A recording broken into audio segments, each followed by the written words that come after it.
Bonjour à vous. L'équipe du CEPIAS vous propose ce webinaire avec l'objectif de vous aider à préparer l'arrivée du Covid-19 en région centre dans vos établissements. Comme vous le savez, la situation est très évolutive. Vous voyez sur cette carte les gros clusters, mais vous voyez aussi qu'il y a une diffusion de plus en plus large au niveau du territoire. Et même si la région centre aujourd'hui est particulièrement préservée, il est très vraisemblable que le Covid-19 arrive très prochainement dans nos établissements. Je vous encourage à lire le document du Haut Conseil de santé publique qui reprend la bibliographie et les expériences chinoises récentes et permet de déterminer des caractéristiques particulières du Covid-19, en particulier ses différences avec les virus responsables des épidémies hivernales et en particulier de la grippe saisonnière. Même si le contact étroit et la transmission via les éternuements, la toux reste importante avec le Covid-19, comme c'est le cas avec les virus grippaux, du fait d'une aptitude particulière du Covid-19 à survivre dans l'environnement, la transmission manuportée va pouvoir être très fréquente via la contamination des mains sur les surfaces qui ont été contaminées. Autre chose, il a été montré, même si ce n'est pas encore complètement documenté, la présence du Covid-19 dans les selles des personnes, des patients contaminés, infectés. Ça revêt une importance particulière, bien sûr, dans vos établissements, puisque les résidents sont fréquemment incontinents, urinaires et surtout fécaux. Et donc, cela aura une importance dans la gestion des excrétas, et on peut d'ores et déjà voir que dans des expériences récentes, et en particulier dans des EHPAD en France, que si la gestion des excrétas n'est pas optimale, eh bien la diffusion du Covid-19 est extrêmement rapide au sein des établissements. Enfin, une dernière caractéristique, c'est le fait que les personnes peuvent être asymptomatiques, voire post-symptomatiques, donc avec peu de signes, et néanmoins être tout à fait contaminants, avec vraiment une possibilité de contaminer, certainement aussi par le biais des surfaces, l'entourage proche. Donc, ces caractéristiques du Covid-19 doivent vous permettre de mieux expliquer les mesures barrières qui vont être demandées et qui vont être efficaces dans la prévention de la diffusion épidémique de ce virus dans nos établissements. Donc au niveau de la clinique, on a maintenant des données assez établies, toujours en rapport avec les retours d'expérience qui ont été faits. Donc il y a des faits particulièrement marquants, et en particulier la fréquence importante des formes modérées, d'une part, et deuxièmement, la période d'incubation qui est assez courte, et le fait que donc la transmission est d'une part, comme je l'ai dit dans la diapo d'avant, possible à partir de personnes peu symptomatiques, voire asymptomatiques, mais qu'en plus elle peut même exister avant l'apparition des signes cliniques. Ça revêt beaucoup d'importance et ça va devoir vous amener à sensibiliser en particulier les professionnels de santé à être très vigilants dans la détection des premiers signes, que ce soit pour eux ou auprès des résidents, afin de mettre le plus précocement possible les mesures barrières en place qui seront à même de limiter la diffusion du virus au sein de l'EHPAD. Les données de la mortalité sont maintenant aussi relativement bien connues.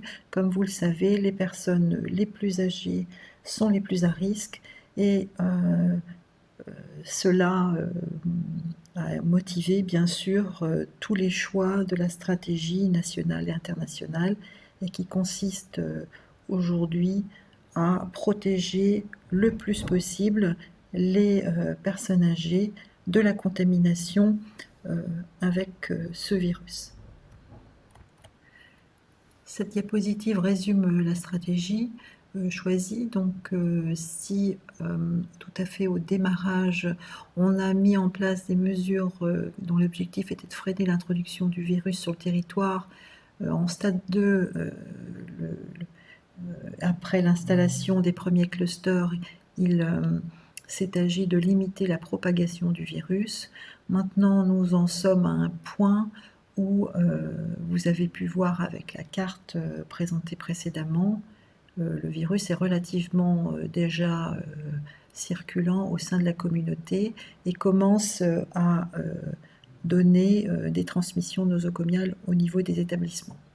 Donc il est nécessaire maintenant d'anticiper d'une part l'accroissement du nombre de personnes contaminées et surtout le nombre de personnes qui vont avoir besoin d'être hospitalisées dans les services de réanimation et de soins continus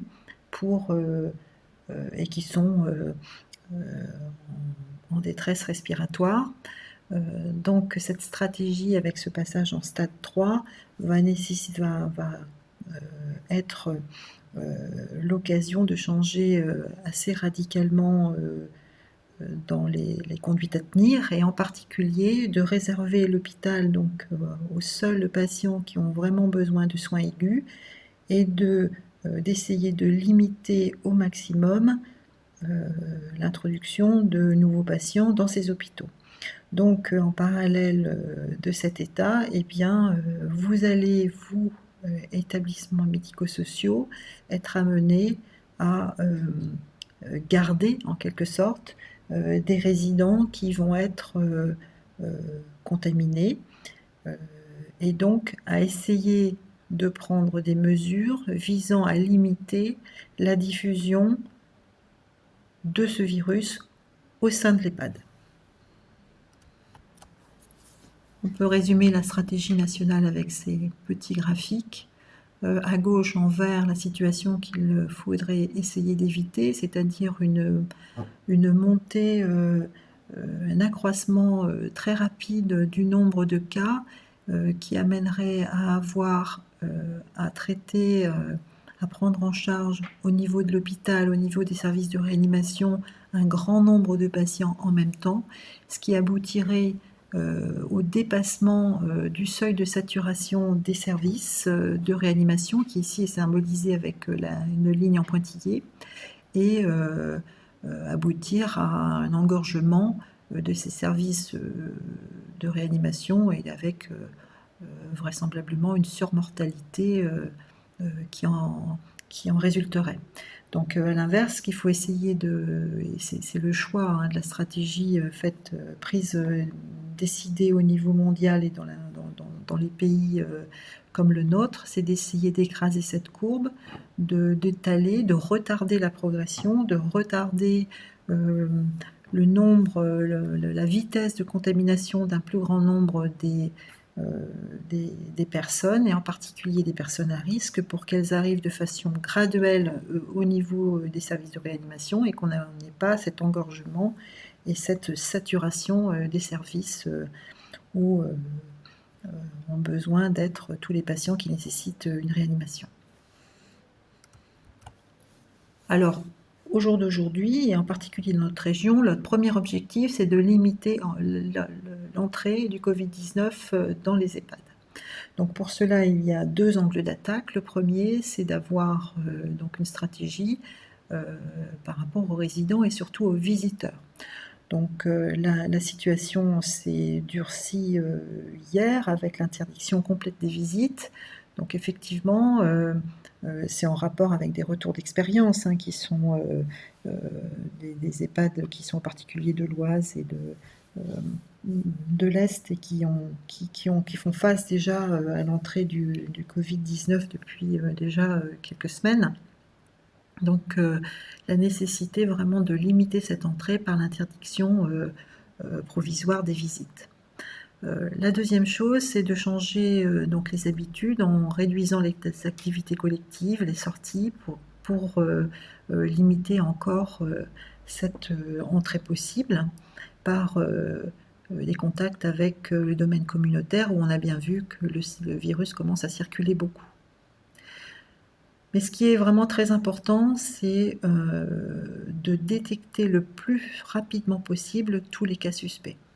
Alors, au début de l'épidémie, sur le territoire, on a raisonné beaucoup en clusters, c'est-à-dire qu'on recherchait les liens avec les clusters connus. Vous avez bien vu que maintenant la diffusion est beaucoup plus large, donc cette façon de raisonner est un peu limitante. Donc ce qu'il faut avoir à l'esprit, c'est une détection très rapide des premiers signes d'infection respiratoire, mais vraiment les tout premiers signes. Donc vraiment une attention toute particulière, en particulier aux rhinites, et détecter cela par une vigilance auquel les professionnels doivent être rappelés, et dès qu'il y a des signes, ne pas hésiter à mettre tout de suite un masque chirurgical afin d'installer ces précautions barrières qui sont très efficaces. Le renforcement des précautions habituelles, des précautions standards habituelles, et en particulier l'hygiène des mains est très important. Rappelez-vous des propriétés en particulier de survie de ce virus sur les surfaces.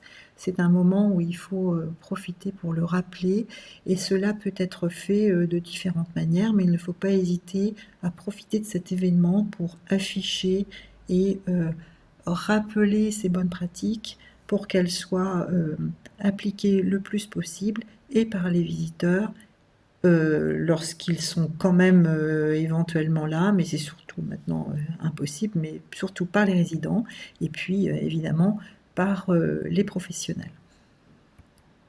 Le deuxième angle d'attaque, c'est limiter l'entrée du virus par les professionnels. Les professionnels peuvent être, et en fait c'est fréquemment le cas, les vecteurs de ce Covid-19. Donc, encore une fois, le raisonnement par les contacts avec les clusters existants les plus connus est maintenant un petit peu complexe puisque les clusters sont trop nombreux.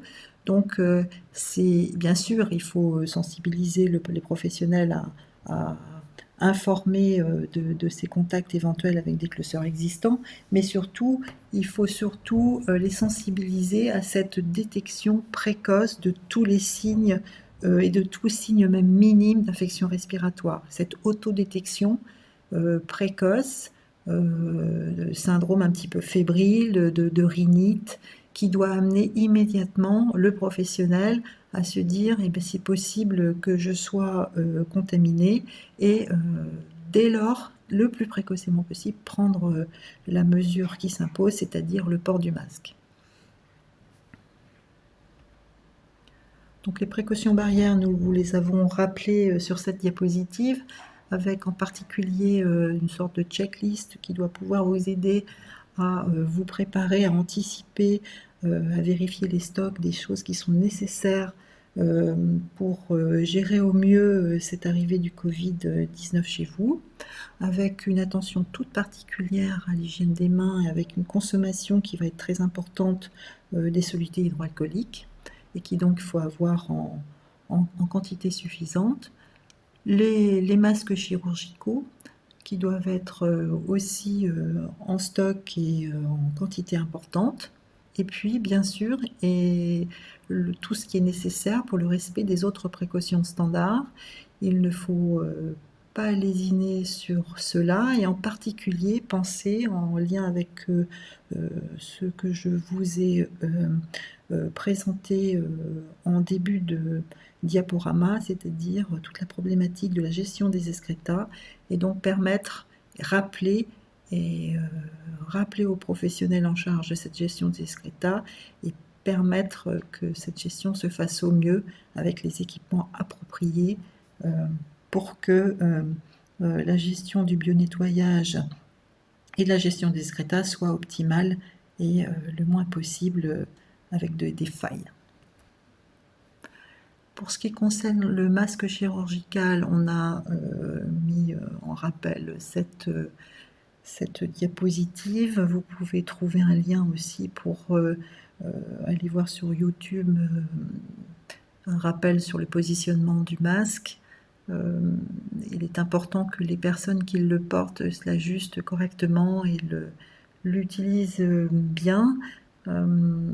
C'est vraiment le masque nécessaire et suffisant pour gérer le contact d'une part avec des patients qui vont être dans la prise en charge classique des résidents qui vont être suspects ou contaminés, pour le port du masque chez le résident qui présente des signes ou le personnel qui présente des signes. Le masque FFP2 n'est pas requis en EHPAD. Il n'y a pas de situation, sauf exception, où ce masque sera nécessaire, puisque le masque FFP2 est uniquement nécessaire pour des actes invasifs de type intubation, extubation, qui se passent le plus souvent en réanimation, et aussi ils sont nécessaires pour la réalisation du prélèvement pour le diagnostic de l'infection à Covid-19.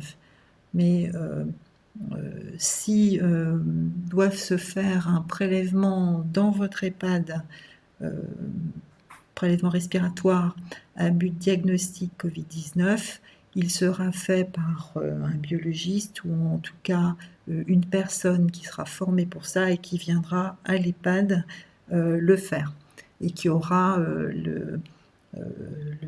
l'équipement protecteur approprié.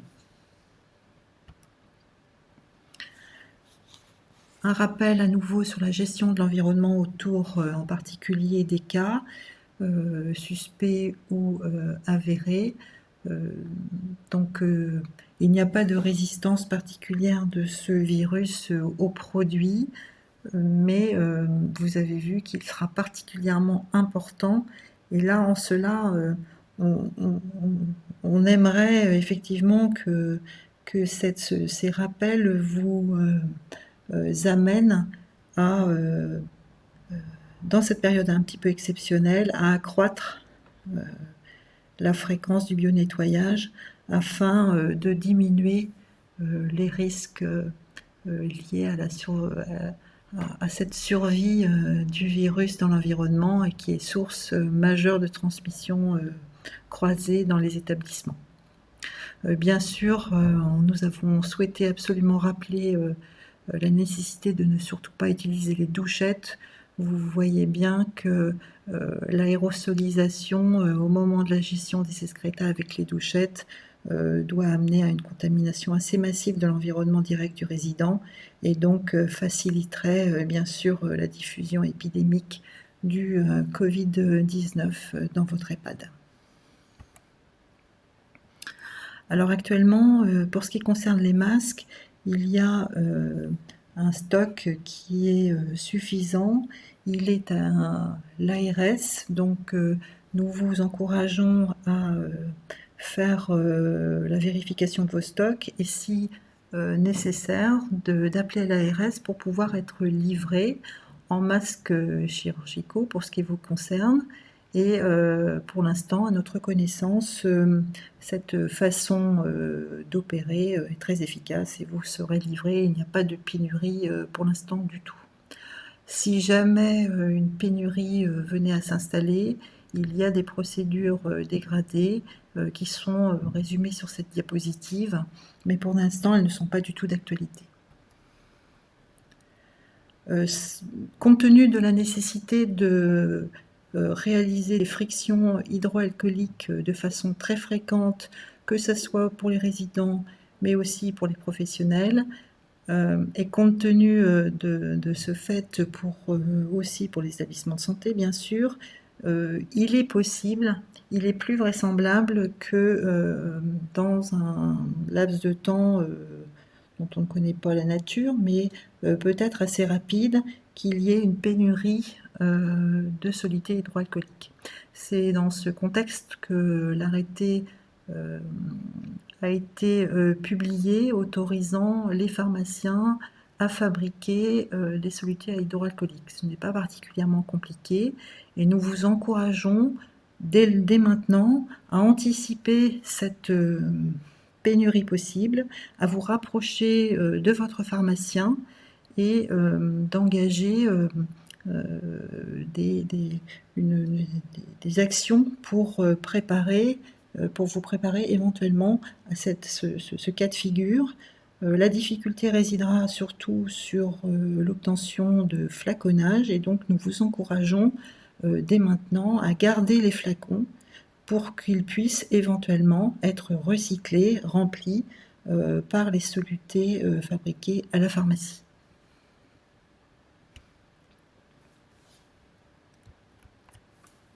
Sur cette diapositive, vous avez résumé la conduite à tenir pour la gestion d'un cas suspect. Il est très important, lors que vous avez un cas suspect, donc un résident qui présente des signes évocateurs d'une infection respiratoire, de tout de suite, sans délai, mettre en place les précautions complémentaires gouttelettes et contacts. Cette vitesse, cette réactivité à la mise en place est vraisemblablement essentielle pour limiter la diffusion du Covid-19 dans votre établissement. Donc il ne faut pas attendre d'avoir appelé le SAMU et avoir eu la vie médicale, voire même les résultats de la biologie pour prendre ces mesures. Il faut d'emblée mettre en place ces précautions complémentaires. Ensuite, en fonction donc des résultats de cette première évaluation, vous aurez soit une confirmation, et à l'heure actuelle, donc, puisque nous sommes en phase 2, le résident sera transféré, et il est vraisemblable qu'en phase 3, s'il ne nécessite pas une prise en charge en réanimation, qu'il soit transféré peut-être dans un établissement de deuxième ligne, ou encore qu'il reste dans votre établissement. Seuls les textes nous le diront, mais de toute façon, tant qu'il n'est pas transféré, il faut absolument maintenir cette précaution, donc le maintien en chambre, l'absence évidemment d'activité collective, et puis cela jusqu'à l'évaluation et qui ne peuvent être des mesures qui ne peuvent être levées que si finalement le diagnostic de Covid-19 est exclu. Alors, dans le cas où un diagnostic est déterminé et confirmé, les patients, les professionnels qui ont été en contact avec ce résident doivent avoir des mesures particulière qui consiste en le port du masque pendant 14 jours, pendant l'ensemble des soins, pendant toute la journée, avec une autosurveillance régulière. Alors vous êtes très habitué à gérer les épidémies hivernales de grippe saisonnière et vous savez que vous prenez des mesures particulières qui sont décidées lorsque vous avez un certain nombre de cas dans une période limitée. En général, vous considérez 5 cas dans moins de en 48 heures. Là, au vu des retours d'expérience des différents EHPAD qui ont fait face à l'entrée et ensuite à la diffusion du Covid-19 dans leur établissement, et qui disent eux-mêmes que la prise de mesures de gestion d'épidémie à partir du moment où on a 5 cas sont certainement beaucoup trop tardives. Donc au vu de ça, ce que nous on vous propose, c'est que vous preniez ces mesures de gestion d'épidémie à partir du 2e cas. C'est-à-dire vous avez 2 cas dans votre unité, dans votre EHPAD, dans votre étage. Vous n'attendez pas d'en avoir 5 et vous prenez déjà des mesures habituelles de gestion d'épidémie, c'est-à-dire en plus évidemment de la mise en place des précautions complémentaires gouttelettes et contacts, l'arrêt complet des activités collectives pour l'ensemble des résidents et l'arrêt des visites, mais ça de toute façon pour l'instant il est complètement arrêté.